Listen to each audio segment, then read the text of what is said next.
We never really saw ourselves as having a career as such. It was more like we constantly were thinking, oh, this would be great to do a video like this, or write a song like that, or let's try this experiment. And when you kept on doing that when you had already reached some kind of success, it actually makes you more successful, as long as you don't lose the childlike sort of enthusiasm to experiment. But when you start to lose that enthusiasm a little bit, which we started to do just at the end, then said, this is a good time to stop now.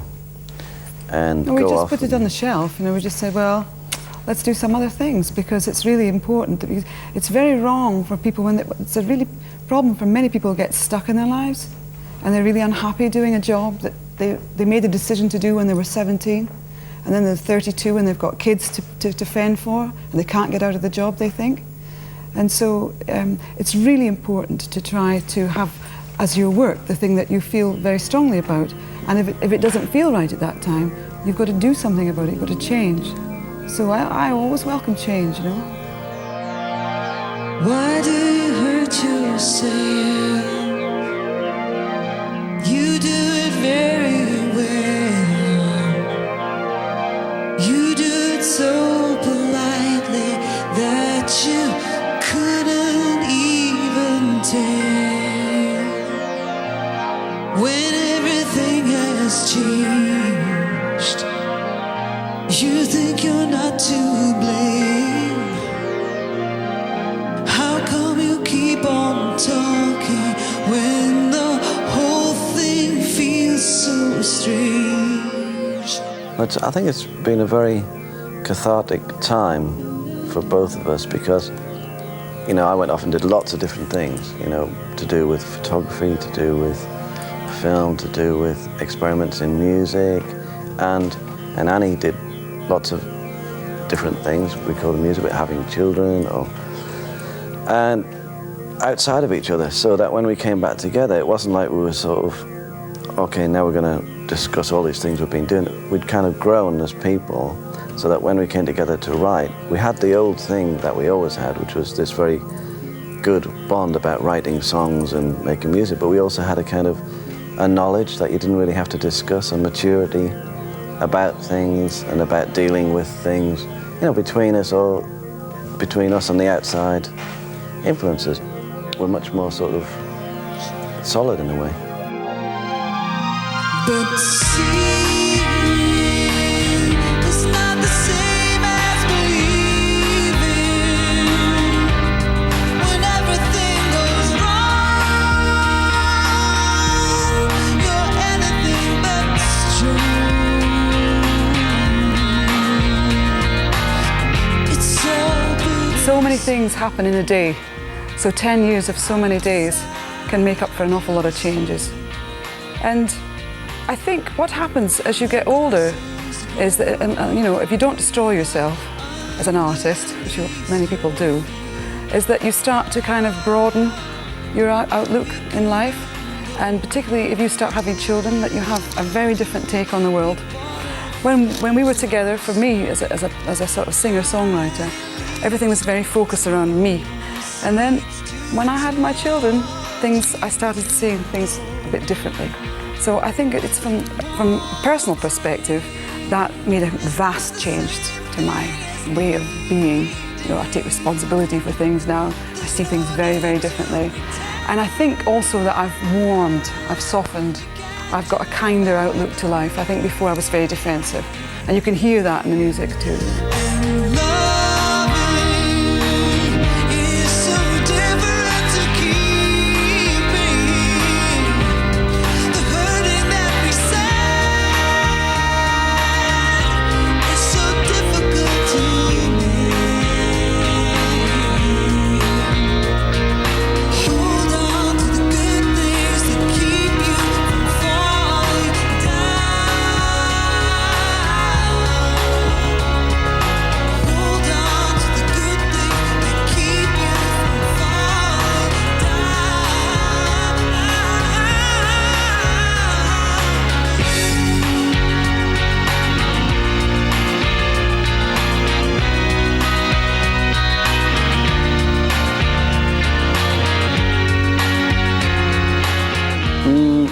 last sort of year have we rekindled our sort of, you know, being in touch.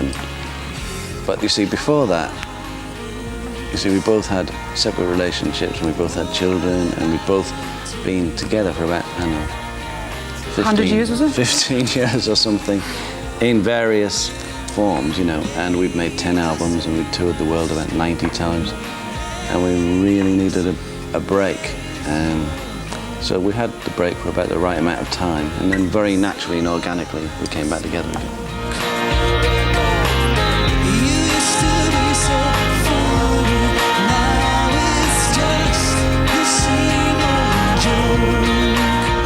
We just have a special creative partnership, and it just seems to work for us. I mean, I'm not saying it works for everybody. I'm not saying everybody will like what we do, but just between us, we feel that we understand each other very well. Well, she's I think we're both each other's muse in a way, so she's my greatest inspiration to work with as an artist and musician, because we both do different functions, and all the things that I don't do, she's brilliant at, and lots of the things that she doesn't do, I can do, you see, so it's a kind of perfect combination, really. After so many years doing it, you can't really repeat it with somebody else.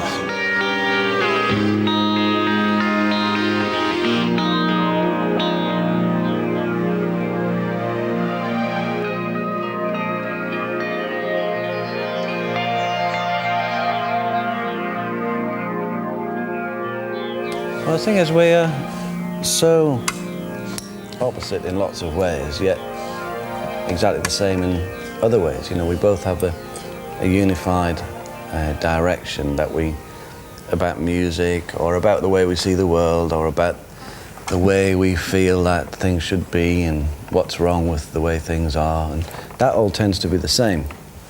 But the way we go about it would be completely different.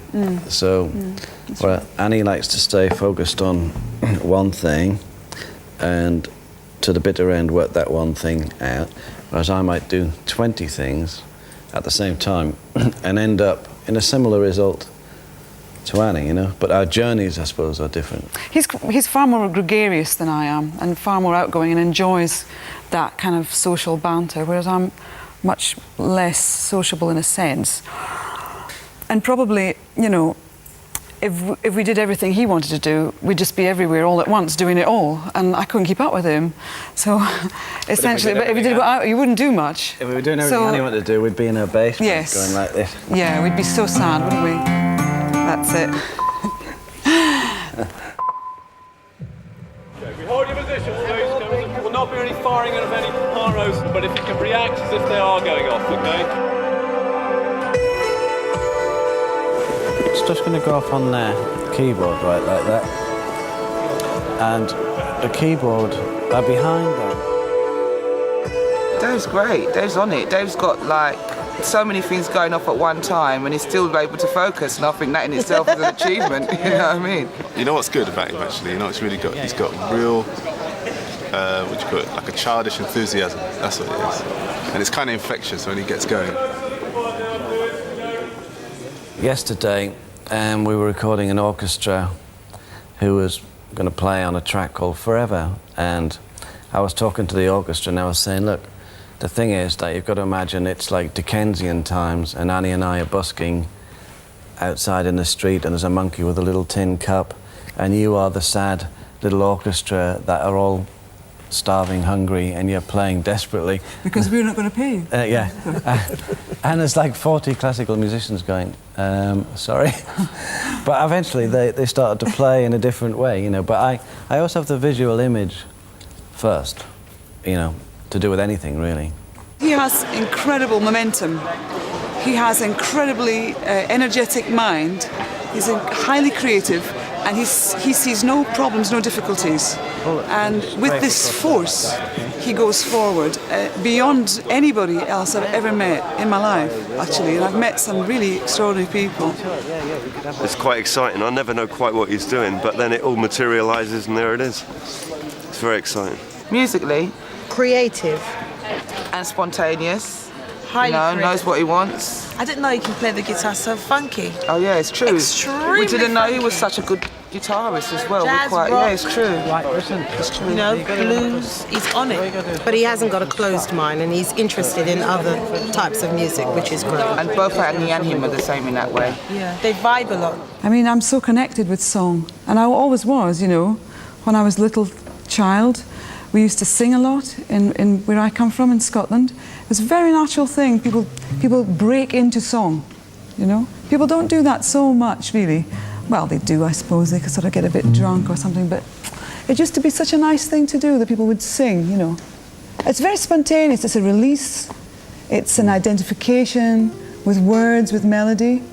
It's just, what a great thing. Annie's like the heart. She's the passion, spirit. Steve warned me about it. I knew she could sing, but Steve said, when this woman opens her mouth, you'll know. And I was just like, okay. And can't find a word, honestly. It's great, it's brilliant, it's fantastic. It's just not enough. I can't find it, honestly, I can't. It's just like, when I'm listening to it and I'm playing my keyboards, it's like, wow. You know, it's amazing. Passion. That's the nearest I can put it, passion.